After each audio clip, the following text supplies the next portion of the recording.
Source अगर ऐसा नीचे है तो सोर्स तो हर डायरेक्शन में ऐसे थीटा सी एंगल बनाएगा, तो चारों तरफ ऐसे ऊपर की तरफ पूरा कौन सा बनेगा मेरे पास में। ये जो कौन निकल रहा है, इस कौन से कितने परसेंट लाइट बाहर निकलेगी वो मुझे निकालना है। नॉर्मली दो लेंस या एक लेंस एक मिरर इस तरह के कॉम्बिनेशंस देखने को मिलते हैं। हम लोगों ने जानबूझ के 3 लेंस का लिया ताकि हम लोग बहुत अच्छे से ऑब्जर्व करना सीख पाए एक एक करके। जरा मुझे बताओ कि जब सिल्वरिंग ऑफ लेंस करते हैं या जब कॉम्बिनेशन ऑफ मिरर और लेंस होता है तो फोकल लेंथ कैसे निकालते हैं। तो उसका तरीका होता है 1/f equivalent equals to 2 focal length of lens minus 1 focal length of mirror. ठीक, हालांकि देखो ऑप्टिकल इंस्ट्रूमेंट के क्वेश्चंस को करने का सबसे आसान तरीका क्या है कि उसके सारे फॉर्मूले एक जगह पर लिख लो और बार बार पढ़ते पढ़ते उनके हिसाब से क्वेश्चंस करते जाओ।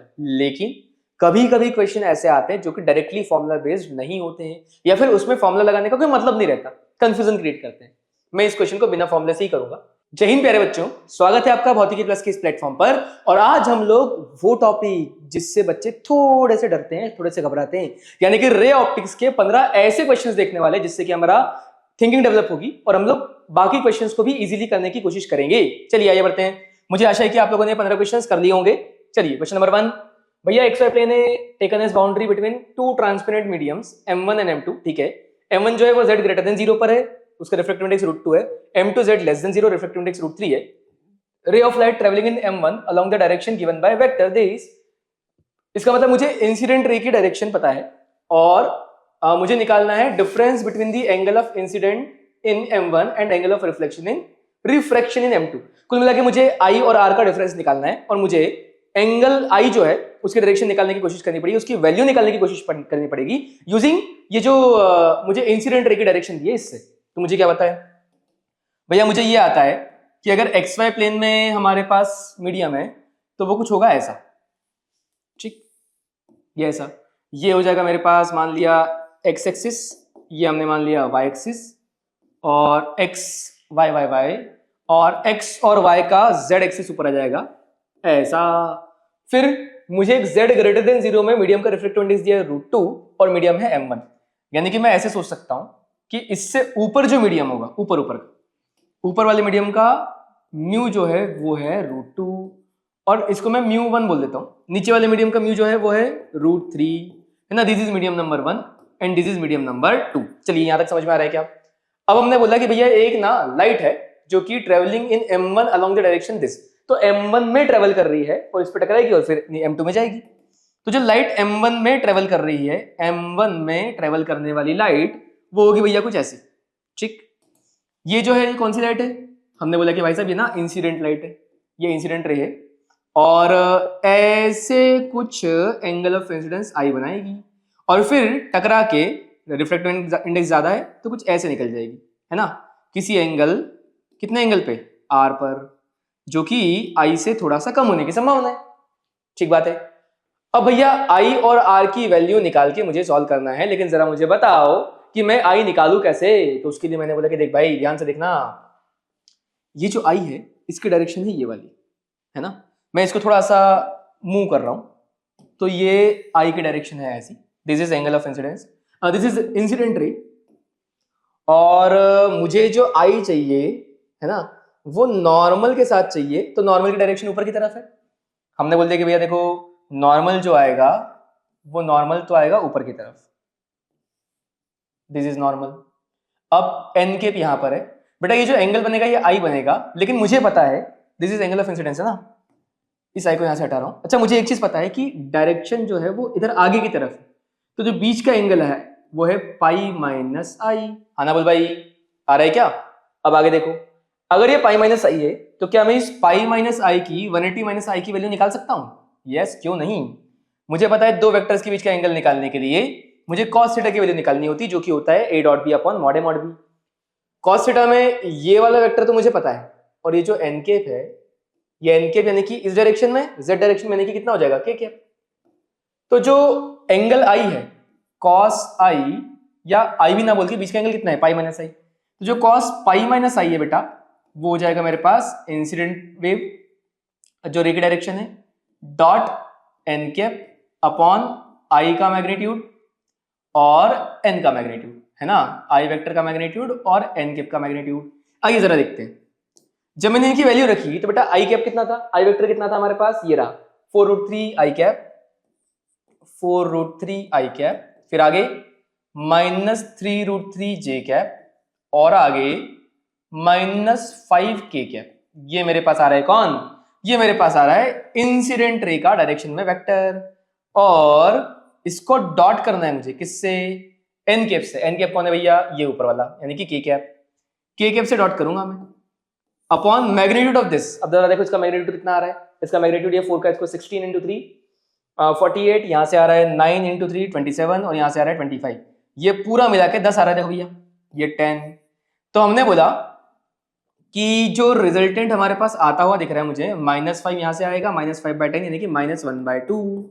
तो cos पाई माइनस आई की वैल्यू मेरे पास आई -1/2। बोलो भैया क्या ये सोच पा रहे हैं, है ना। cos पाई माइनस आई की वैल्यू मुझे आती हुई दिख रही है -1/2। अब अगर cos पाई माइनस आई की वैल्यू बेटा -1/2 आती हुई दिख रही है मुझे इधर, तो जल्दी से बता दो पाई माइनस आई कितना दिख रहा है आपको। पाई माइनस से मुझे कितना दिखेगा, -1/2 कब आएगा, जब वो सेकंड क्वाड्रेंट में रहेगा, और सेकंड क्वाड्रेंट में भी कब, जब पाई -60 रहेगा, है ना। cos 60 की वैल्यू 1/2 होती है, तो this will be pi -60 degree, यानी कि भैया एंगल ऑफ इंसिडेंस आया 60 डिग्री। नहीं आया, हाँ हाँ बिल्कुल आया, क्यों नहीं आया। इस तरह से मुझे वेक्टर का बीच में एंगल का कैसे यूज करना है वो जरूरत पड़ी मुझे। अब मुझे तो निकालना भाई साहब एंगल आर, तभी तो डिफरेंस निकालूंगा। तो मुझे पता है कि भाई साहब पहला वाला मीडियम μ1, उसमें angle sine i equals to μ2 और साइन आर। μ1 की वैल्यू कितनी है, μ1 की वैल्यू मुझे दी गई है √2 इंटू साइन आई की वैल्यू कितनी है 60 इक्वल्स टू μ2, जिसकी वैल्यू मुझे मेरे पास है √3 और साइन आर, है ना। साइन 60 की वैल्यू होती है बेटा √3/2, तो √3 से √3 कैंसिल, और नीचे आ जाएगा एक 2, है ना। अब ये आ जाएगा 1/√2, तो साइन आर मेरे पास आ गया 1/√2, और अगर साइन आर 1/√2 आ रहा है तो आर की वैल्यू बोलो बोलो 45 डिग्री। इसका मतलब जो मुझे क्वेश्चन में पूछा गया है, क्या सर आप तो angle I minus angle R बता दो। एंगल आर आया था 60 डिग्री और एंगल आर आया कितना, अरे कितना 45 डिग्री। तो मेरा आंसर कितना आ गया भैया, 15 डिग्री आ रहा है, 15 डिग्री। अच्छा इंटीजर है क्या, तो बस इन डिग्री भाई साहब आंसर विल बी 15, है ना, आ रहा है। चलिए आगे बढ़ते हैं। नेक्स्ट अगला सवाल, question number 2। There is a small source of light at some depth below the surface of water, reflected index दिया हुआ है 4/3 in tank of large cross sectional area, neglecting any reflection from the bottom and absorption by water, percentage of light that emerges. बेटा मुझे पता है कि अगर एक वाटर का सरफेस ऐसा है, ये ऐसा लार्ज सरफेस एरिया मुझे बोला गया है ना।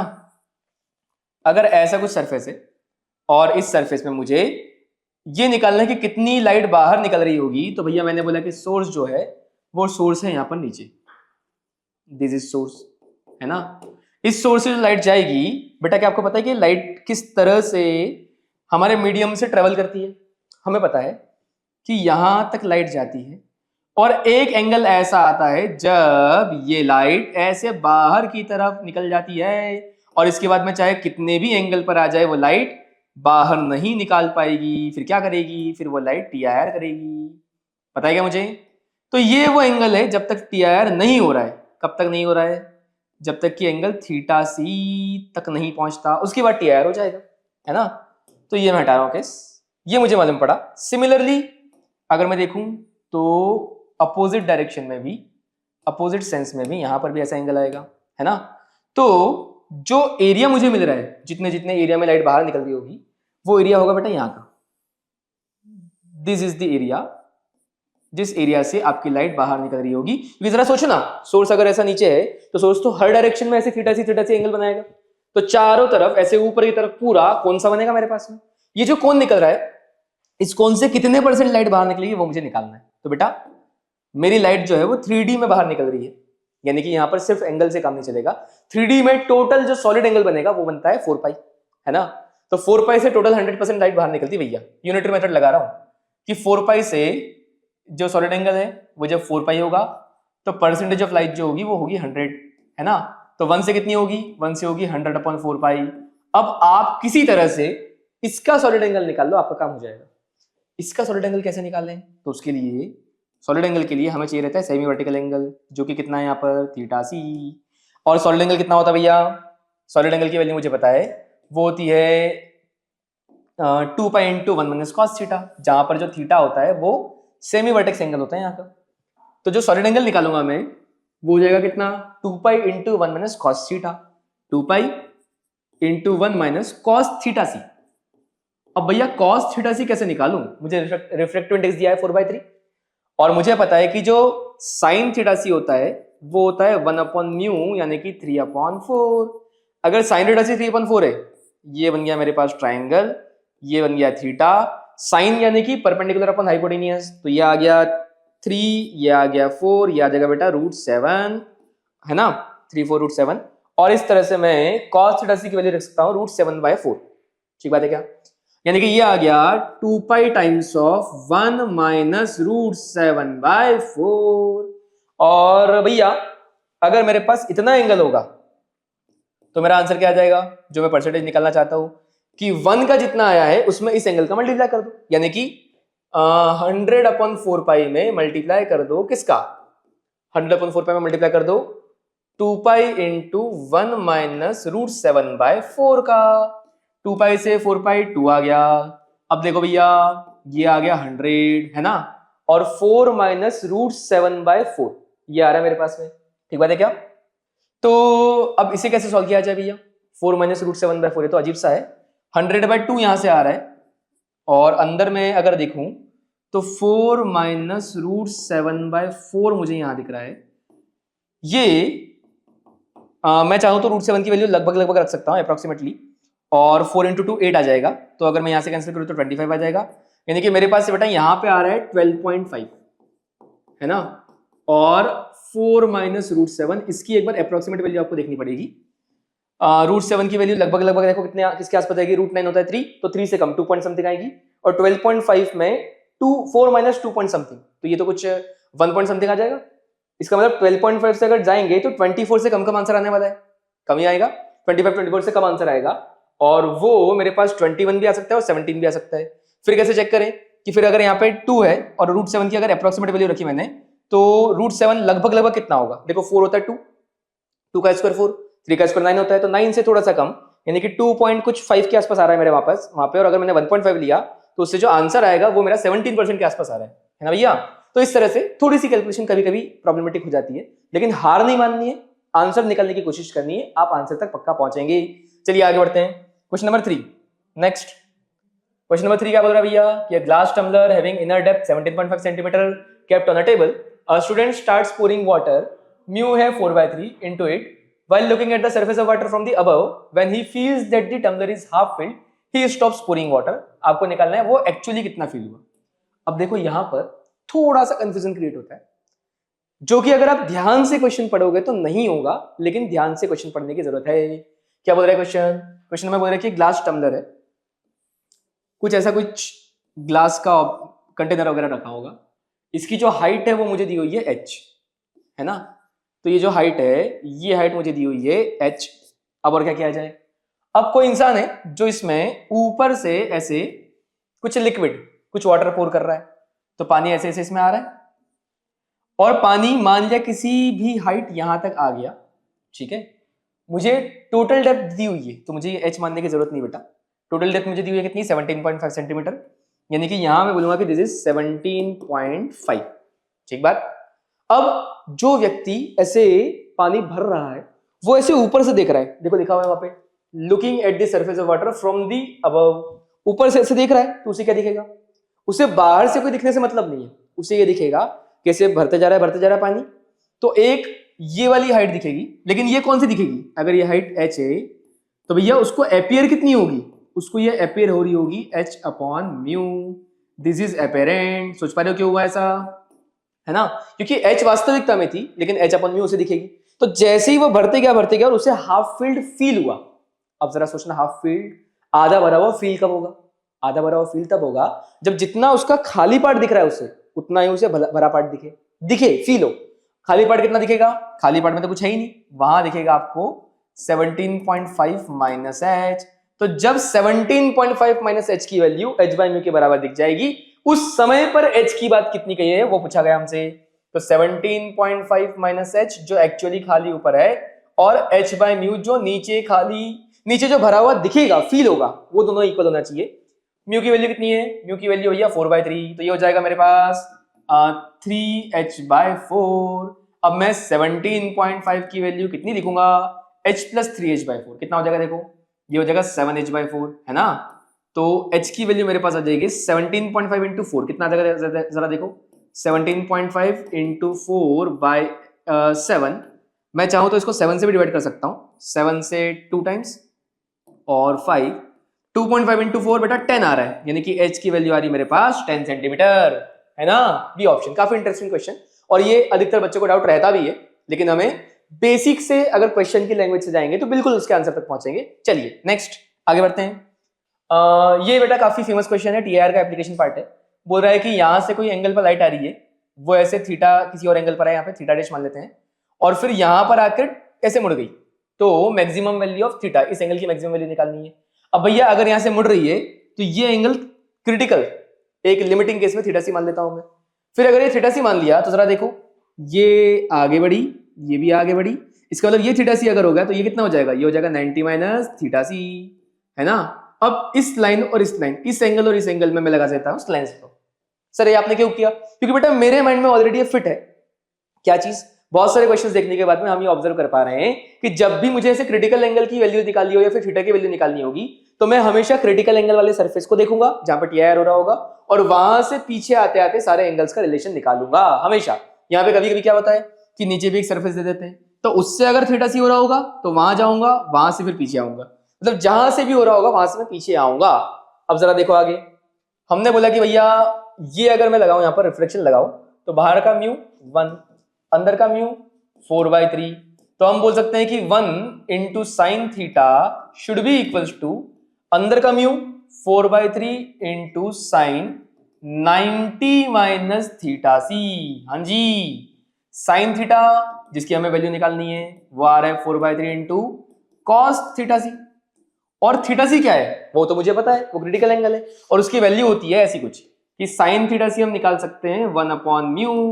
तो साइन थीटा सी की वैल्यू कितनी आ गई? ये आ गई 3/4।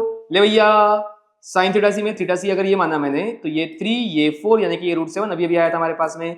तो कॉस थीटा सी कितना लिख दो? कॉस थीटा सी लिखना पड़ेगा मुझे √7/4, यानी कि ये आ जाएगा 4/3 टाइम्स ऑफ √7/4। 4 से 4 कैंसिल। लो भैया, साइन थीटा कितना आ गया? √7/4। तो अगर मुझे थीटा निकालना है, थीटा कितना आ जाएगा यहाँ से?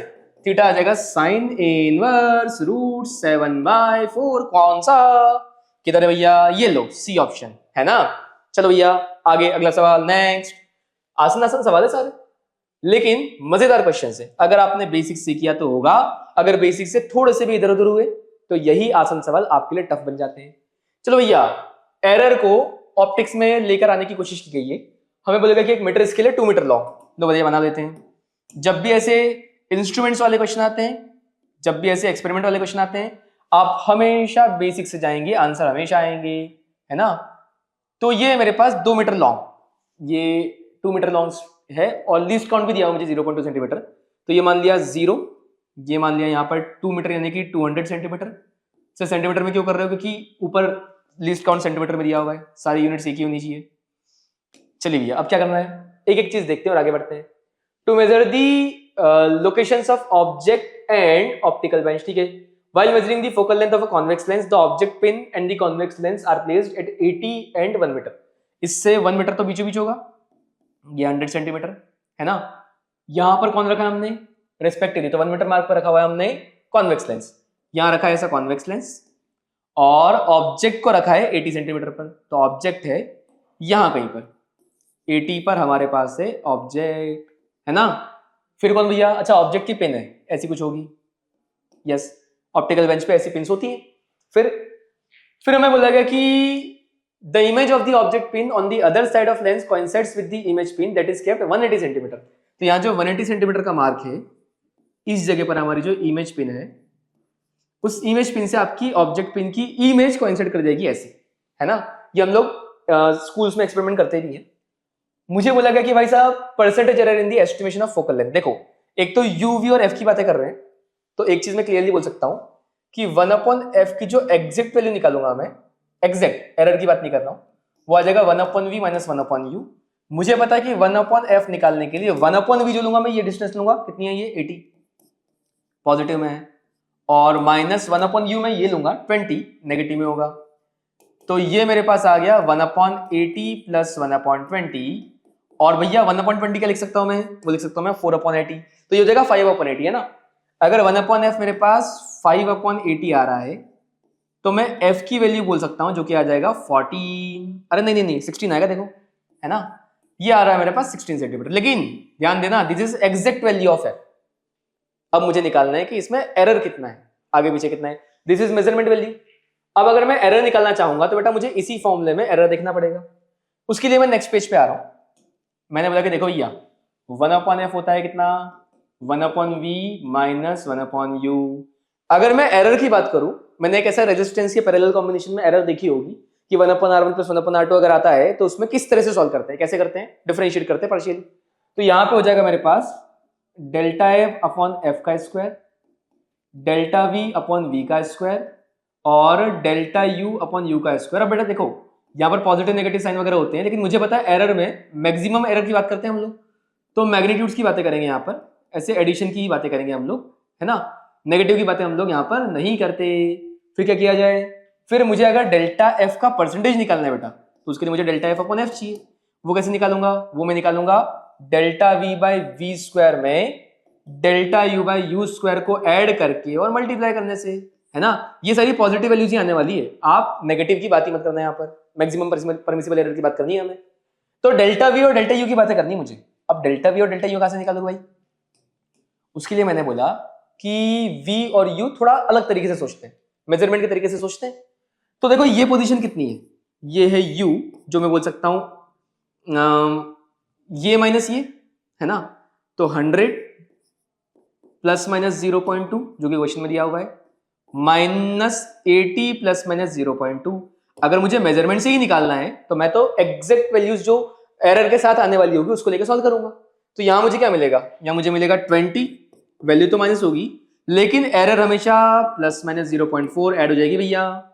सिमिलरली अगर मैं इस लेंस का v निकालना चाहूं, v, तो यहां से देखो v क्या आ रहा है, v आ रहा है मेरे पास ये डिस्टेंस टोटल माइनस दिस, यानी कि 180 प्लस माइनस 0.2 माइनस क्या 100 प्लस माइनस 0.2। अरे आना बोल भाई, तो मेरे पास क्या आ रहा है 180 माइनस 100 80 आ रहा है, और प्लस माइनस आ जाएगा 0.4, ये भी सेंटीमीटर में, और इधर जो आ रहा है वो भी किस में आ रहा है, सेंटीमीटर में।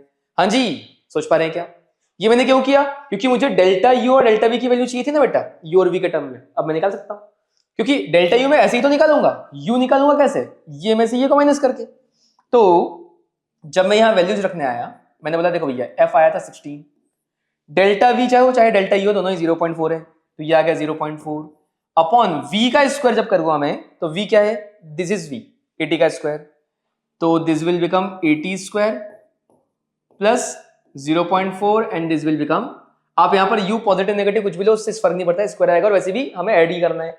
तो u आया था हमारे पास 20, यानी कि आ जाएगा 20 का स्क्वायर। ध्यान देना we are calculating error, focal length already जो एक मेजरिंग वैल्यू थी वो निकाल चुके हैं, अब उसमें एरर कितनी है वो निकाल रहे हैं। तो हमारे पास आया कि भैया देखो ये आ गया मेरे पास 16, 0.4 ले लिया मैंने कॉमन, अंदर से मैंने 20 का स्क्वायर भी कॉमन ले लिया जो कि आ गया 400, 20 का स्क्वायर 400, यहां मेरे पास बचेगा कितना, देखो पीछे तो बच गया 1 और यहां 0.4 गया, इसमें से 20 गया तो बचा कितना 4 का स्क्वायर यानी कि 16, 1/16, है ना। तो ये मैंने बोला कि ये मेरे पास आ रहा है भैया delta F by F equals to भैया कितना, ये देखो ये 0.1 अपॉन 100 आ जाएगा, तो एक जीरो और बढ़ा दूंगा मैं, यानी कि मेरे पास आ रहा है 16.1 से पॉइंट हटाया, नीचे जीरो लगाया और नीचे 1000 आ गया, 16/1000 इनटू ये कितना 16 यानी कि 17/16, है ना। और अगर मुझे परसेंटेज निकालना है तो परसेंटेज एफ तो हो जाएगा बेटा कितना, उसको निकालने के लिए मैं डेल्टा एफ बाय एफ को 100 से कर दूंगा मल्टीप्लाई, यानी कि मेरे पास 16 से 16 कैंसिल हुआ, 17/1000 इंटू 100, मुझे ना बेटा 1.7% जैसा कुछ दिख रहा है। कौन सा ऑप्शन दिख रहा है आपको, 1.7। ओ हो एग्जैक्ट मैच कर रहा है तो, है ना। काफी अच्छा सवाल है, मजा है इसको करके। चलिए आगे बढ़ते हैं। क्वेश्चन नंबर 5 के बाद क्वेश्चन नंबर 6। ओहो क्या बोल रहा है भैया, ये बोल रहा है कि शुरुआत में जब यहाँ पर कुछ नहीं था तो इस जगह पर हमें ये चीज दिख रही थी। अब फिर क्या किया, फिर इसमें पानी भरा। पानी भरना कहा था कि up to height of 30 centimetre, तो 30 सेंटीमीटर तक यहाँ तक पानी भरा हमने। और उससे क्या हुआ, कैन सी दी एज, ये भी दिखने लगा। ओ भाई साहब पानी डाला तो दिखने लगा भाई। अब क्या किया जाए, अब हमने इस क्वेश्चन को थोड़ा ऑब्जर्व करने की कोशिश करी। हमें निकालना क्या है, हमें निकालना है कि refractive index of the liquid कितना है। तो शुरुआत में तो यहां पर ऐसी कुछ ज्योमेट्री बन रही थी कि ये पूरा था 45 सेंटीमीटर का, है ना। All heights are in, all distances are in centimetre. और यहां पर था 15 सेंटीमीटर का ऐसा। ये मुझे दिख रहा था, ये मुझे कैसे दिख रहा होगा, ये मुझे दिख रहा होगा कुछ इस तरह से कि इधर से लाइट आई होगी और वो यहां पर थोड़ा सा शिफ्ट करता हूं, ये ऐसे यहां पे जा रही होगी, है ना। फिर मैंने बोला कि भैया देखो इस केस में ये डायमीटर दी हुई है कि इसकी रेडियस डायमीटर कुछ दी हुई है कि मुझे, यस 15 सेंटीमीटर दिया हुआ है। तो ये मुझे दिया हुआ है 15 सेंटीमीटर, ये भी 15 है, और इसका मतलब ये पूरा 30 है ना। और ये जो बचा हुआ ये भी कितना है, 30 है। तो इसका मतलब ये जो एंगल्स आ रहे हैं यहाँ पर, ये एंगल तो कितने आ रहे हैं, 45 डिग्री आ रहे हैं सारे के सारे। ये भी 45 आ रहा है, ये भी 45 आ रहा है, सारे 45 आ रहे हैं। फिर क्या किया जाए, ये मैं यहाँ पे लिख देता हूँ कि दिस एंगल इज 45 डिग्री, है ना। फिर क्या किया गया, फिर इसमें पानी भरा गया। क्या भरा भैया, पानी। आओ पानी भरते हैं, पानी भरेंगे। चलिए तो ये हमारे पास कंटेनर, पानी कहां तक भरना है, पानी नहीं लिक्विड, कोई भी लिक्विड हो सकता है ना। तो वो कहां तक भरना है हमें, वो हमें भरना है 30 सेंटीमीटर तक, यानी कि इससे यहां तक हमने लिक्विड भरा भैया। और यहां लिक्विड भरने की वजह से देखो ये जो रे, ये जो लाइट आ रही थी, ये लाइट, अच्छा वैसे तो लाइट आ नहीं रही है, हमने उल्टा सोच लिया। हमें सोचना ये चाहिए कि ये जो लाइट है इस पॉइंट को अगर देख पा रहे हैं, इसका मतलब इस पॉइंट से जाती हुई लाइट आपको वहां से निकलती हुई दिख रही है ऐसे, है ना। सिमिलरली यहां अगर मैं सोचूंगा तो इधर क्या सोचूंगा कि अभी भी ये नीचे वाला पॉइंट है, ये नीचे वाला पॉइंट की इमेज दिख रही है। तो पहले मैं बेटा आती हुई लाइट मान रहा हूं और फिर रिवर्सिबिलिटी लगा रहा हूं, है ना, क्योंकि ऐसे सोचना तो थोड़ा मुश्किल लग रहा है। तो लाइट जो आ रही थी वो ऐसे मिड पॉइंट पे आ रही थी। सर मिड पॉइंट क्यों बोला आपने, क्योंकि जरा सोचो, अगर मैं 30 सेंटीमीटर में यहां तक पहुंच गया तो 15 सेंटीमीटर में कहां पहुंचूंगा मैं, उसी मिड पॉइंट तक ही पहुंचूंगा। यहां पर आकर लाइट ने अपना रूप चेंज किया, लाइट ने अपनी डायरेक्शन चेंज करी और वह यहां से यहां, अरे यहां से यहां, है ना। अब मैं इसे रोटेट कर सकता हूं कि लाइट ऐसे आएगी एंड देन यहां से निकल जाएगी बाहर ऐसे। ठीक बात है क्या। इस केस में मैंने बोला कि भाई ये जो आने वाला एंगल था ये तो मुझे पता है ऑलरेडी कितना होता है, ये होता है 45 डिग्री।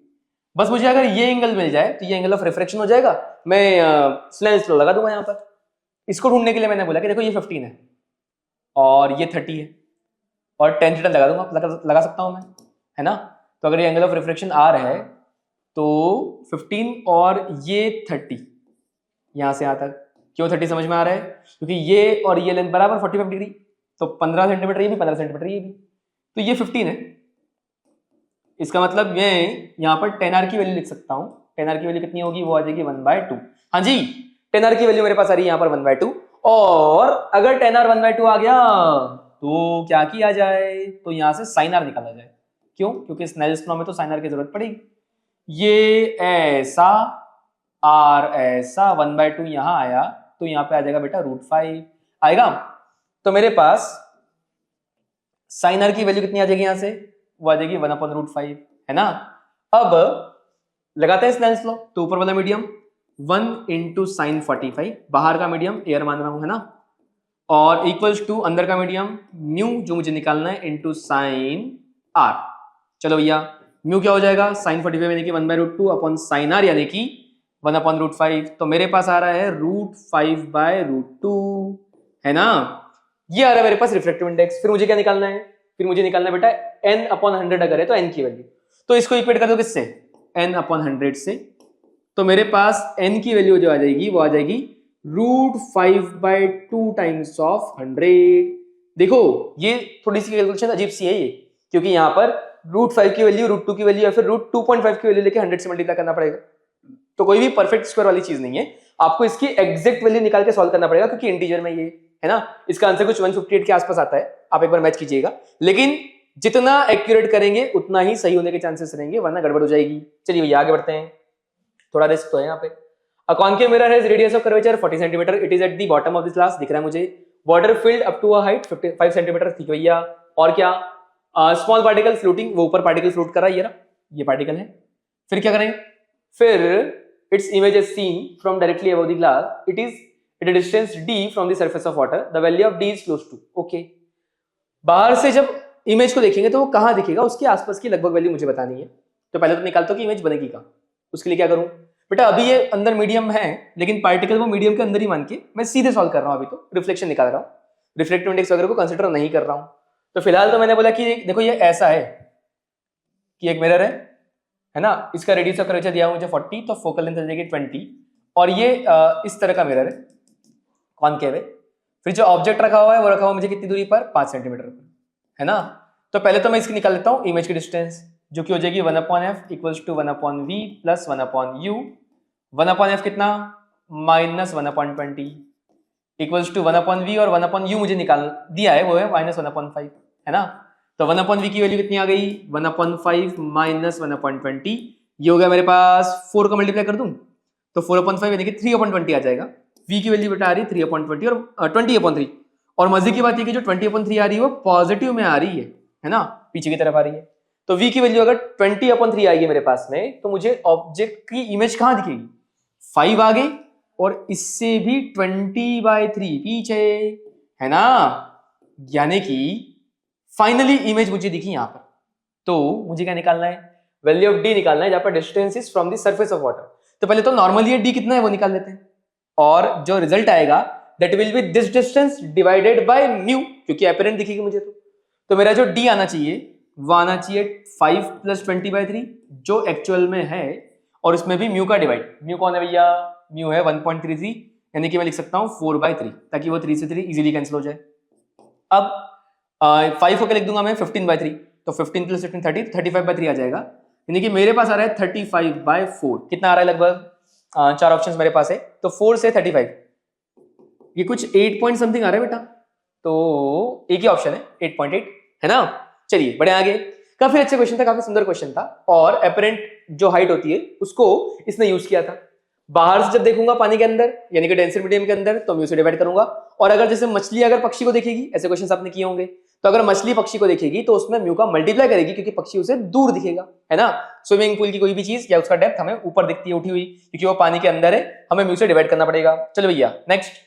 ओहो, कॉन्वेक्स लेंस को पावर पी था, कट किया दो ऐसे अलग अलग टुकड़ों में, और हमें इनकी पावर्स निकालनी है। चलिए, हमने बोला कि भाई पावर होती क्या है, पावर होती है 1 फोकल लेंथ, है ना। और लेंस की फोकल लेंथ कैसे निकालते हैं, वो निकालते हैं mu relative -1 1/r1 minus 1/r2। तो अगर मेरे पास ऐसा कोई टुकड़ा है ना, इसमें यहाँ की रेडियस ऑफ कर्वेचर हो जाएगी +r, यहाँ की हो जाएगी -r। जैसे मैं इसकी पावर निकालने जाऊंगा यानी कि 1/f निकालने जाऊंगा, तो वो हो जाएगा म्यू रिलेटिव -1, है ना, 1/r1 यानी कि +r माइनस 1/-r। ये मेरे को आती हुई दिख रही बेटा 2 × μr - 1/r। पावर अगर दोनों सरफेसेस ऐसी है तो वो आ जाएगी ऐसी। अच्छा, मजे की बात है कि अगर ऐसी कोई सरफेस हुई, इसका भी +r इसका भी -r, तो कुल मिला के जब दोनों साइड सरफेस है r रेडियस की, बाई कॉन्वेक्स और ऐसी कोई चीज अगर है, तो यहां पर मैं 2 टाइम्स ऑफ μr - 1 बोलूंगा। लेकिन मुझे दूसरी सरफेस ऐसी भी दी हुई है, तो अगर लेंस इस तरह का है ना, इस केस में भैया एक तो r हो जाएगा इनफाइनाइट और दूसरा r हो जाएगा मेरे पास कुछ -r। अगर मैं इसका पावर निकालूंगा तो हो जाएगा 1/f फिर से, यानी कि μr - 1 1/r1 यानी कि 1/∞ माइनस 1/r2 यानी कि -r। तो मेरे पास आ गया कितना, मेरे पास आ गया μr - 1/r। मजे की बात है कि देखो इसमें 2 का मल्टीप्लाई इसमें नहीं है, तो अगर मैं इसको P1 बोल दूं और इसको मैं P2 बोल दूं, तो मुझे दिख रहा है कि जो P1 है वो P2 का डबल है। यानी कि भैया जो लेंस में सरफेस एक प्लेन है उसका पावर आधा है, किसके कंपैरिजन में, इसमें 2 सरफेस है। अब जरा देखो आओ, तो मैंने बोला इसका पावर तो P होगा, 2 सरफेस है, इसका पावर भी P होगा, 2 सरफेस है इसमें, लेकिन इसका पावर P/2 होगा और इसका पावर भी P/2 होगा। आओ ऑप्शन मैच करें, power of lens one is p/2। कैसी बातें कर दी, पहले आंसर गलत। अब मुझे क्या निकालना है, मुझे इनकरेक्ट ही निकालना है। ओ यही तो निकालना है मुझे। Power of L2 is p/2, yes. Power of L3 is p/2, yes. Power of L1 is p, yes. तो बेटा बी, सी और डी ऑप्शंस करेक्ट हैं, लेकिन मुझे इनकरेक्ट चुनना है। तो मैं जो OMR में फिल करूंगा या जो मैं ऑप्शन चुनूंगा वहां पर ऑनलाइन में, वो मैं कौन सा करूंगा, वो मैं करूंगा ए ऑप्शन, है ना, because it is incorrect. Incorrect है तभी तो चुना। चलिए आगे बढ़े क्या, नेक्स्ट क्वेश्चन नंबर 8 के बाद 9 पर आते हैं। क्वेश्चन नंबर 9 क्या बोल रहा है हमें कि इस तरह का कुछ कॉम्बिनेशन लिखा हुआ है ना। नॉर्मली 2 लेंस या 1 लेंस 1 मिरर, इस तरह के कॉम्बिनेशंस देखने को मिलते हैं। हम लोगों ने जानबूझ के 3 लेंस का लिया ताकि हम लोग बहुत अच्छे से ऑब्जर्व करना सीख पाए एक एक करके। और हमें ऑब्जेक्ट दिया हुआ है 30 सेंटीमीटर पर, निकालना है इमेज कहां होगी, वो भी O पॉइंट से, है ना। चलिए आइए देखते हैं। जब भी ऐसे कॉम्बिनेशंस दिखे एक एक करके निकालेंगे। कुछ लोग बोलते हैं कि सर वो आप 1/f इक्विवेलेंट निकाल लो, वो 1/f1 plus 1/f2 minus d/f1f2। लेकिन बेटा फिर वही बात, 2 लेंस की बात करिए वहां पर आपने, 3 लेंस आ गए तो क्या करोगे। तो बिल्कुल बेसिक से जाएंगे। जब भी कोई टफ क्वेश्चन दिखे, इसका मतलब उसको सॉल्व करने का तरीका बेसिक्स में छुपा हुआ है, उस पर जाएंगे। आइए देखते हैं। हमें बोला कि भाई पहले एक लेंस लिया ये वाला, देखो जरा इसे ऑब्जर्व करो, एक एक करके देखेंगे। ये लेंस में फोकल लेंथ कितना है, फोकल लेंथ दिया है +10। फिर ऑब्जेक्ट कहाँ है, ऑब्जेक्ट है यहाँ पर, कितनी दूरी पर, 30 पर। तो पहले तो इससे इमेज निकालते हैं, जो कि हमारी बनेगी पहली इमेज, यानी कि मैं निकालूंगा 1/f = 1/v - 1/u। जो बेसिक लेंस फॉर्मूला है उसको मैं हर जगह यूज करूंगा, है ना। आइए जरा देखें। तो हमने बोला कि भैया 1/f यानी कि 1/10 = 1/v जो मुझे निकालना है, और 1/u यानी कि 1/30 माइनस में। माइनस क्यों, क्योंकि इससे लेंस से इधर की तरफ अगर रेज ऐसी आएंगी तो नेगेटिव डायरेक्शन होगा ना, फिर -30, इसलिए लग गया। अगर मुझे 1/v निकालना है तो वो हो जाएगा 1/10 प्लस हो जाएगा ये, यानी कि -1/30। लो भैया 3/30 माइनस 1/30 यानी कि 2/30। तो v तो मेरे पास आ रहा है 15, वो भी प्लस का, है ना। यानी कि यहां से 15 आ गए तो बेटा 5 तो यही है। और अच्छा यहां इमेज बनती हुई दिख रही पहली I1, लेकिन बन पाएगी क्या, नहीं, क्योंकि जैसे ही यहां से इमेज I1 पर बनने जाएगी, ये बीच में एक और लेंस मिल जाएगा आपको। तो इस लेंस की वजह से क्या होगा, आइए वो देखते हैं। आप होगा क्या कि आपको यहां पर ऐसे कुछ रेज आती हुई दिख रही थी, और वो कहां जाती हुई दिख रही थी, इस लेंस से 10 पीछे। तो आपको रेज जाती हुई दिख रही थी ऐसे 10 पीछे, गई नहीं थी, जाती हुई दिख रही थी। दिस इज इमेज 1 जो कि हो जाएगा आपके लिए ऑब्जेक्ट 2, हमारे केस के लिए बन जाएगा ऑब्जेक्ट, है ना। फिर ये जो डिस्टेंस है कितनी है, ये डिस्टेंस है 10। ध्यान देना रेज तो ऐसी ही आ रही थी, यहां से ऐसी और यहां से ऐसी। कॉन्वेक्स लेंस की वजह से इस तरह से रेज आ रही थी, इधर कन्वर्ज होने की कोशिश कर रही थी। लेकिन इसका फोकल लेंथ जो है वो कितना है, इसका फोकल लेंथ है हमारे पास -10। अगर इसका फोकल लेंथ -10 सेंटीमीटर है तो जरा मुझे बताओ क्या आप इमेज की डिस्टेंस निकाल सकते हैं, आप कहाँ इमेज निकाल सकते हैं क्या फाइनल, इसकी वजह से बिल्कुल निकाल सकते हैं। फिर से हमने किया 1/f = 1/v - 1/u, यानी कि 1 फोकल लेंथ यानी कि 1/-10 = 1/v। v मुझे निकालना है ना, तो 1/v - 1/u, और u कितना है 10, वो भी पॉजिटिव है, तो +10 आएगा यहाँ पर। अब ये इधर आएगा तो 1/10 प्लस का हो जाएगा, है ना, माइनस का है प्लस का हो जाएगा, और उससे माइनस, यानी कि भैया 1/v तो 0 आ रहा है। देखो जरा 1/v आ रहा है मेरे पास 0, यानी कि v कितना आ जाएगा, v तो आ जाएगा भाई साहब इनफाइनाइट। v इनफाइनाइट आ गया, यानी कि अब इसके बाद जो रेज आ रही होंगी सेकंड वाले लेंस पर, वो आ रही होगी बेटा पैरेलल रेज। इसका मतलब अब जो थर्ड वाला लेंस है कॉन्वेक्स, उस पर रेज आती हुई दिख रही है पैरेलल, है ना। और अगर उस पर ऐसी पैरेलल रेज आती हुई दिख रही हैं, कन्वर्ज हो रही थी, डाइवर्जिंग लेंस था, कॉनकेव था, उसने ऐसे सीधी कर दी, दूर दूर कर दिया रेज को, है ना। अब पैरेलल अगर आएगी तो बेटा कहां मिलेगी, फोकस पर। फोकस कहां है इसका, +30 पर। तो यहां से ऐसे कुछ 30 सेंटीमीटर पर जाती हुई मुझे दिखेगी। तो फाइनली इमेज जो दिखी मुझे, फाइनल इमेज, वो मुझे दिख रही है बेटा कहां पर, वो मुझे दिख रही है यहां, इधर कहीं पर। कितनी दूरी पर, इससे 30 की दूरी पर, है ना। This is my final image. अब मुझे क्या निकालना है, मुझे निकालना है distance of image from O यानी कि ये रहा। तो इससे इसकी दूरी टोटल गिन लो कितनी आ रही है, 30 + 5 + 10 और +30, ये टोटल कितना 30 30 60 और 70 और 75, यानी कि किधर है 75 सेंटीमीटर, है ना। अच्छा क्वेश्चन था, मजा आया। आइए आगे बढ़ते हैं, क्वेश्चन नंबर 10। अब ये क्या बोल रहा है भैया, ये बोल रहा है कि image of an object placed in air formed by convex reflecting surface is at a distance of 10 metre by the surface. Okay, image real है, यानी कि वास्तविकता में रेज वहां पे जा रही है। 2/3 ऑफ डिस्टेंस ऑफ ऑब्जेक्ट है, ठीक है। The wavelength of light inside is 2/3 times, तो निकालना है हमें रेडियस ऑफ कर्व्ड सरफेस। आओ भैया, कॉन्वेक्स कर्व्ड सरफेस है ना, तो ऐसा कुछ सरफेस होगा, इसमें ये मेरे पास होगा ये एक एक्सिस, और रेज जो आ रही है वो किसी distance 10 metre behind the surface पर कन्वर्ज हो रही है, मिल रही है।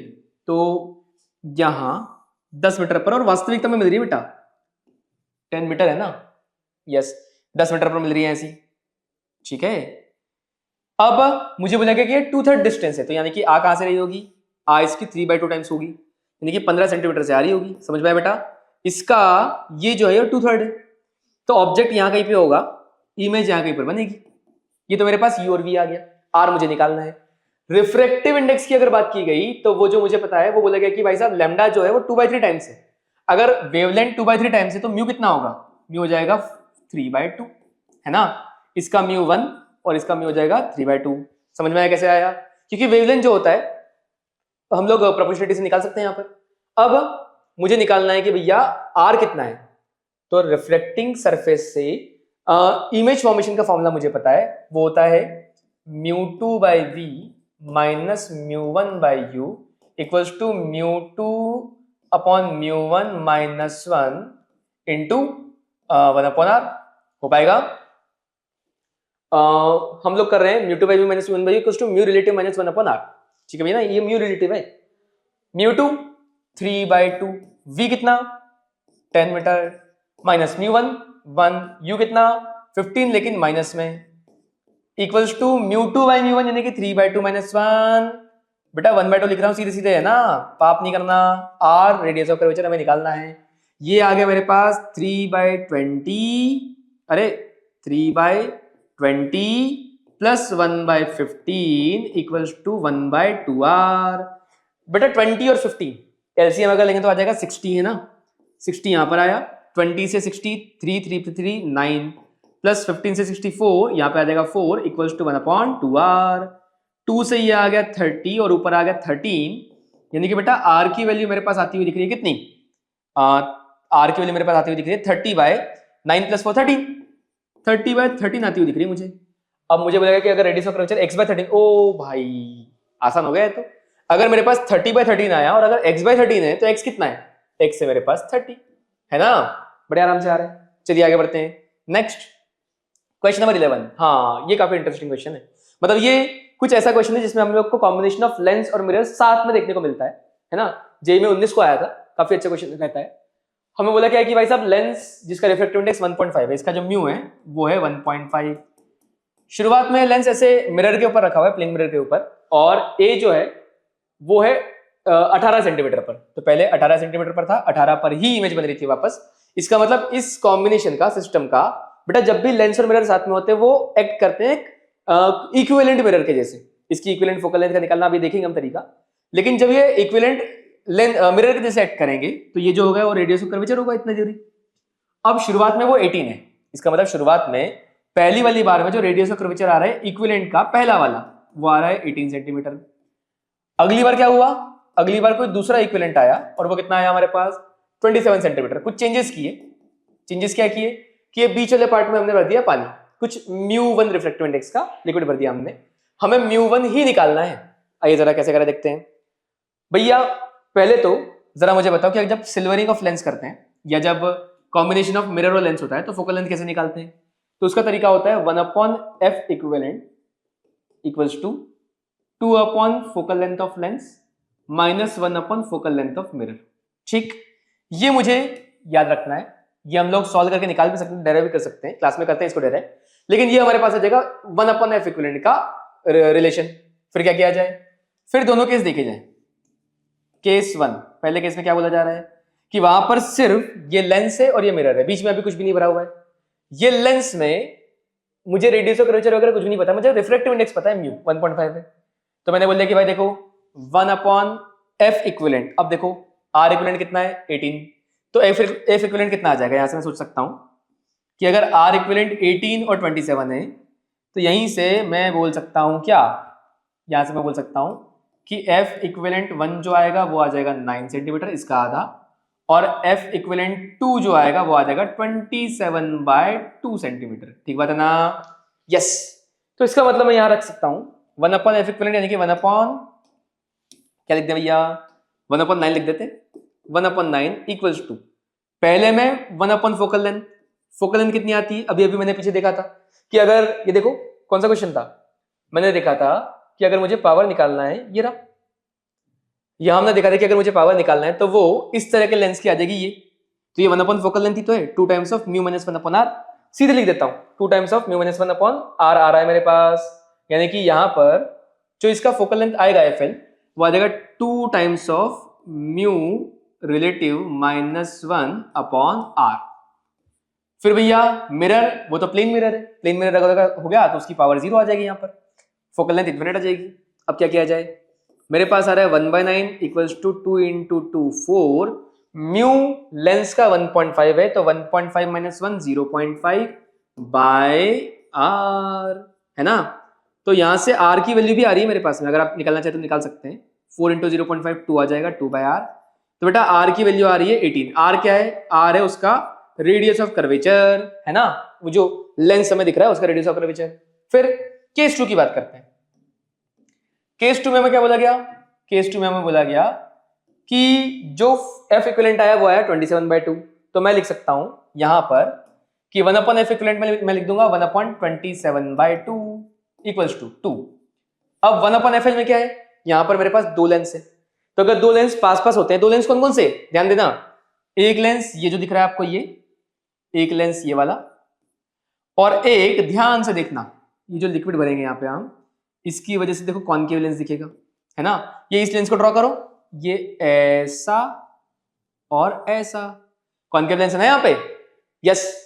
तो इसके लिए मैंने बोला कि भैया मैं बोल सकता हूं, अच्छा मजे की बात क्या है, मजे की बात ये है कि ये जो कॉनकेव लेंस दिखेगा आपको, इसमें मुझे दिख रहा है कि एक सरफेस तो ये वाली है, एक सरफेस प्लेन है ना, यानी कि एक साइड प्लेन वाला पार्ट है ये, तो इसका जो मेरे पास फोकल लेंथ आता है उसमें 2 म्यू r - 1 नहीं आता, सिर्फ म्यू r - 1 आता है। आइए जरा देखते हैं।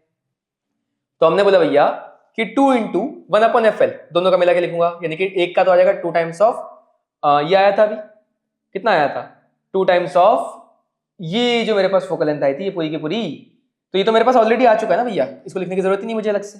ये तो मेरे पास आया था 1 अपॉन एफ जो आया था वो मिरर का मिला के आया था मेरे पास में, मिरर का 0 ही था, तो 2 टाइम्स कर दिया था, यानी कि अगर अकेला देखूंगा मैं दिस 2 × 0.5 यानी कि 1 अपॉन आर, तो 1 अपॉन 18 आ जाएगा मेरे पास, है ना।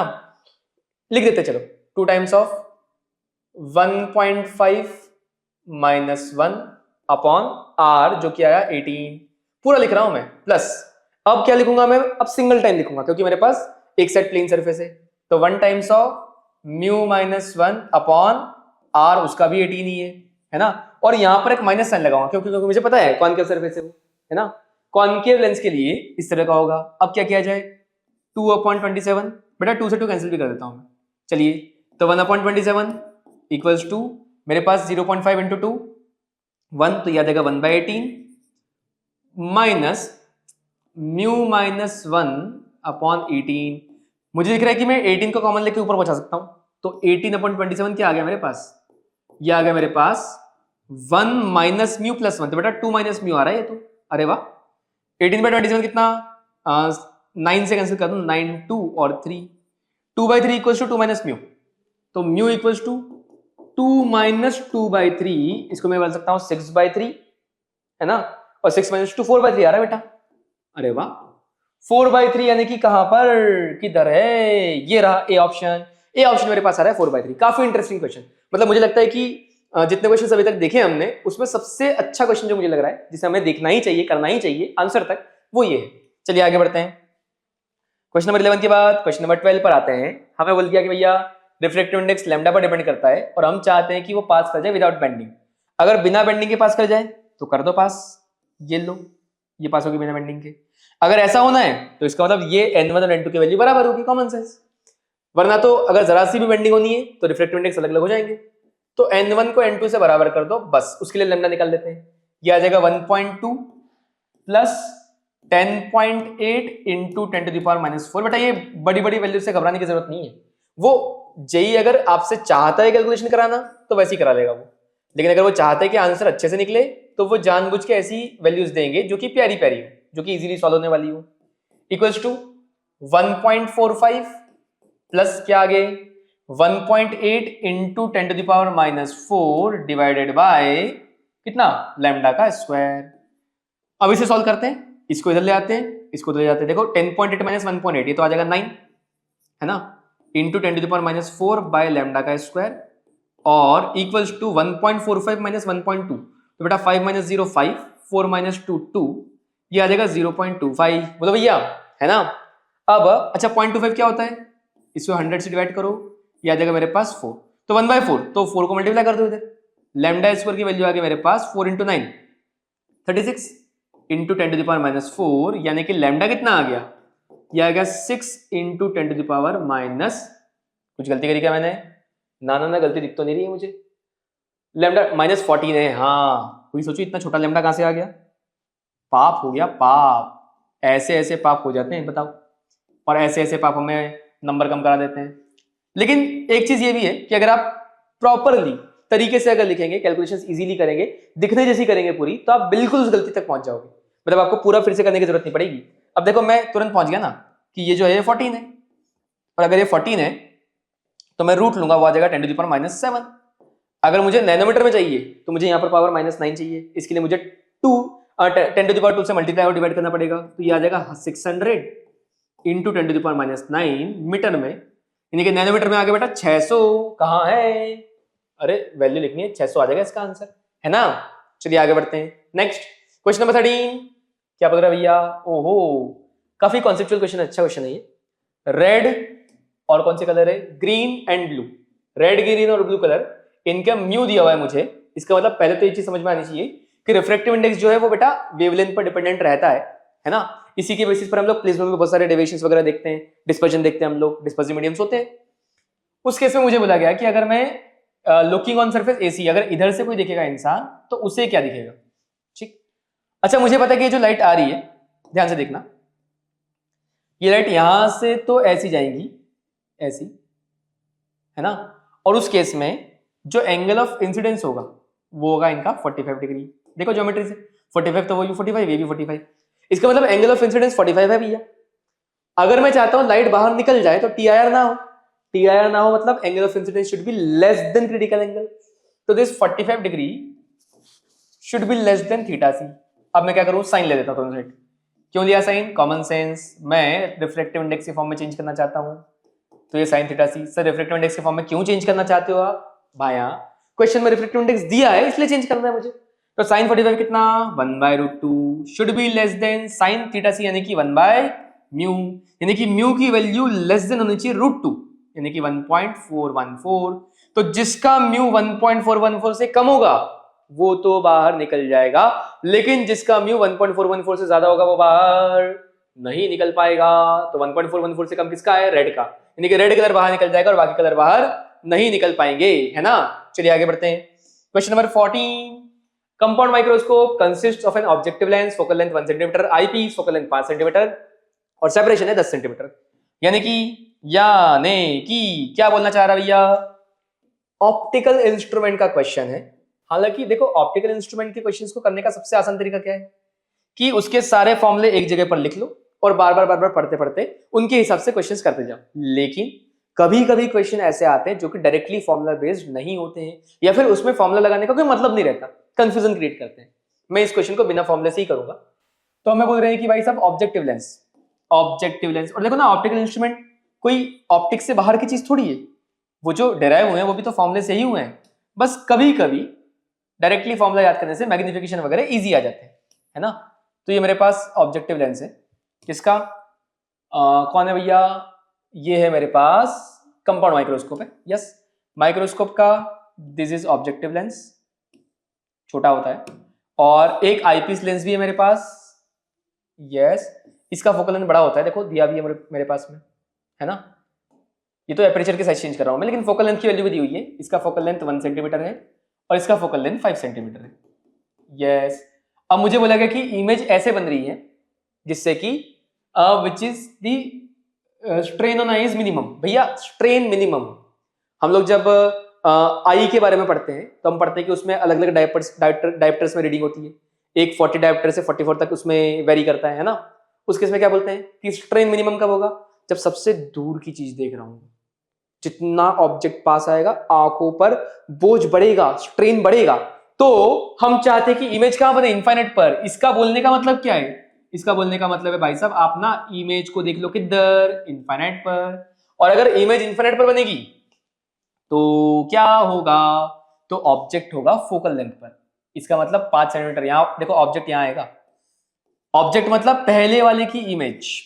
ऑब्जेक्ट मतलब पहले वाले की image. This is object of eyepiece which is image of objective lens. ध्यान देना, जो आईपीस का ऑब्जेक्ट होगा वही इमेज ऑब्जेक्टिव लेंस की होगी। इसकी इमेज यहां बनेगी भैया। अब 5 सेंटीमीटर ये रहा। सेपरेशन कितना है? सेपरेशन दिया हुआ है 10 सेंटीमीटर।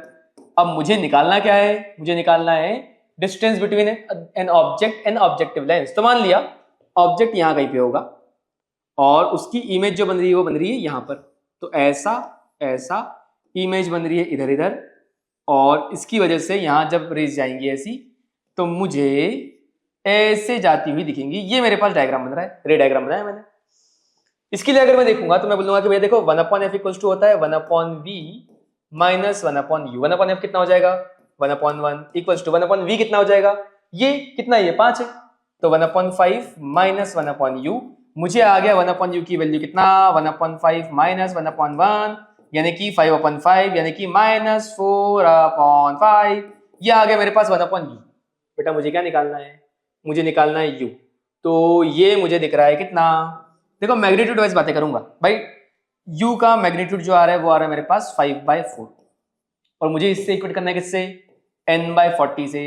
तो भैया n कितना आ जाएगा? n मेरे पास आ रहा है 50, है ना। इसका मतलब इसकी वैल्यू 50 आ रही है। कर पाएंगे क्या? अगर आप ऑप्टिक्स में सारे के सारे साइन साथ में लगाते हैं, अगर सारे के सारे वैल्यूज प्रॉपर साइन के साथ स्टेप बाय स्टेप करते हैं, भागना नहीं है, स्टेप बाय स्टेप अगर करते हैं तो पक्का आंसर तक पहुंचेंगे निस्संदेह। चलिए आगे बढ़ते हैं। Last question number 15। ओहो, प्लेन मिरर अंत में आए हैं। इन्होंने बोला है कि एंगल ऑफ रिफ्लेक्शन 30 डिग्री है फाइनल यहाँ वाला M2 वाला, और टोटल डेविएशन निकालना है। आओ जरा देखते हैं भाई।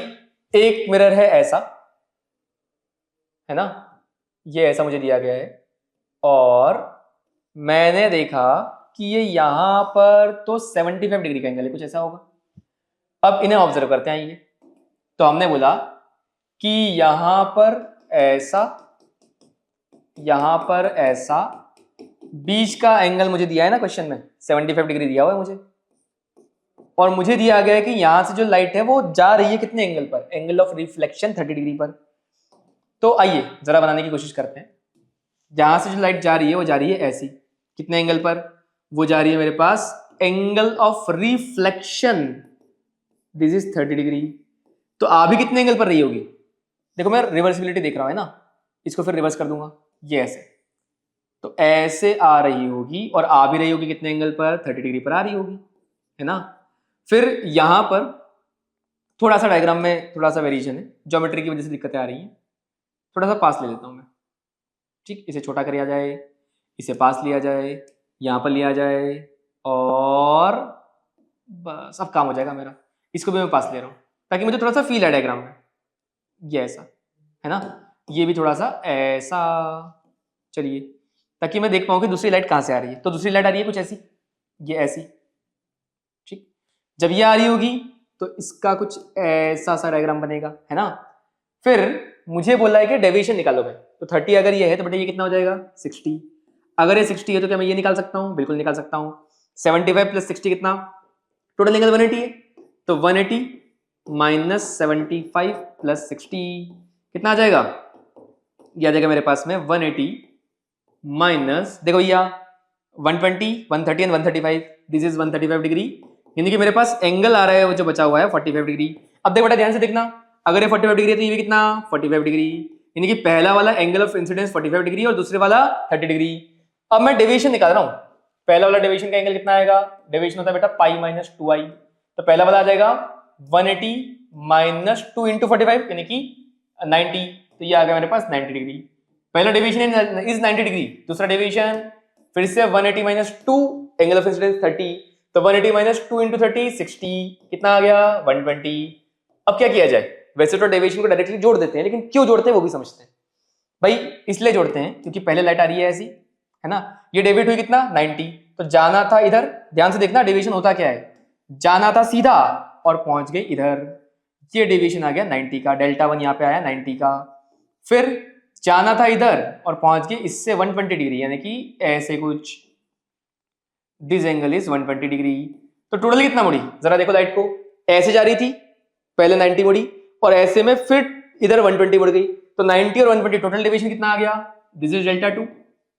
तो जो डेल्टा नेट आया मेरे पास वो आया 90 प्लस 120, यानी कि कितना, ये मेरे पास आ गया है कितना 210 डिग्री आ रहा है बेटा। कौन सा ऑप्शन कहीं पर है क्या, अरे ये भी इंटीजर है, आज तो बहुत सारे इंटीजर्स देखे अपन ने, ये आ रहा है मेरे पास 210 डिग्री, है ना। तो बेटा हमने ऑप्टिक्स के 15 क्वेश्चन किए और मुझे लगता है कि इन क्वेश्चन से प्रॉपर अंडरस्टैंडिंग आपकी लगभग हर कॉन्सेप्ट की बनी होगी। तो इन 15 के 15 क्वेश्चन को बिल्कुल अच्छे से कॉन्सेप्चुअली कोर तक जाके, जड़ तक जाके हमें देखने की कोशिश करनी चाहिए, और इसके जैसे और भी क्वेश्चन जो भी आपके जेईई पीवाईक्यू में दिखे या फिर आपके नोट्स में दिखे उन्हें आपको एक बार लगाना चाहिए। मुझे आशा है कि ये सारे करने से आपके ऑप्टिक्स का जेईई का जो क्वेश्चन है वो जरूर बनेगा। All the best.